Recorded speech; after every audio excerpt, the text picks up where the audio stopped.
Learning Spanish with you guys, and now I'm joined by Daniel Parca. So, Daniel, very interesting. You spent the whole season with the Mets on AAA, but finally reached City Field in a very special way.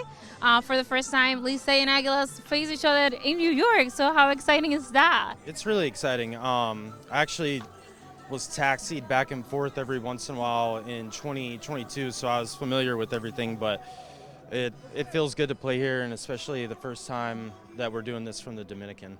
We just got word that this is like the biggest crowd ever to, watch a Dominican series.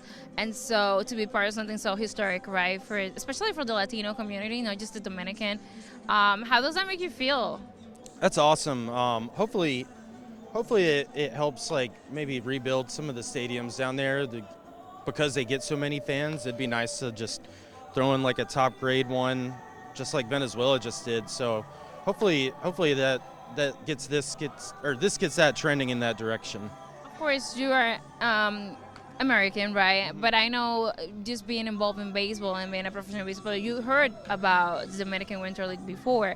Now getting the chance to experience that, how has that been for you? Well, I played in 2016 with Escogido, and I mean I was just coming out of AA, so I didn't quite have the knowledge that I do now.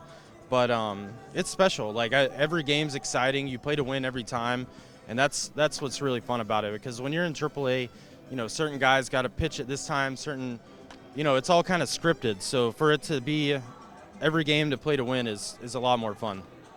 Of course, I have to ask. Aguilas are going for a little bit of this baseball in the DR is a little bit about streaks, and you go through good streaks and not so good ones. And these games don't count to the Lidom schedule, really. But do you think this could maybe help for you guys to, the turning point? Yeah, absolutely. Just confidence and success alone. That means a lot.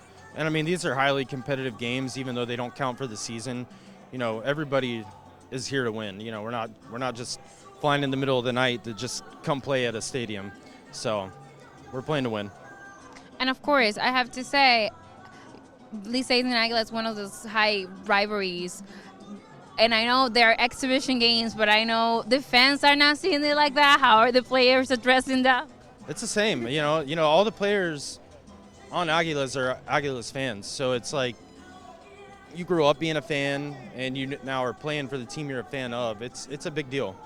Of course, you have a very diverse group. You have young guys, guys with MLB experience. You got Starlin Castro. You got Christopher Morel, who's a rookie.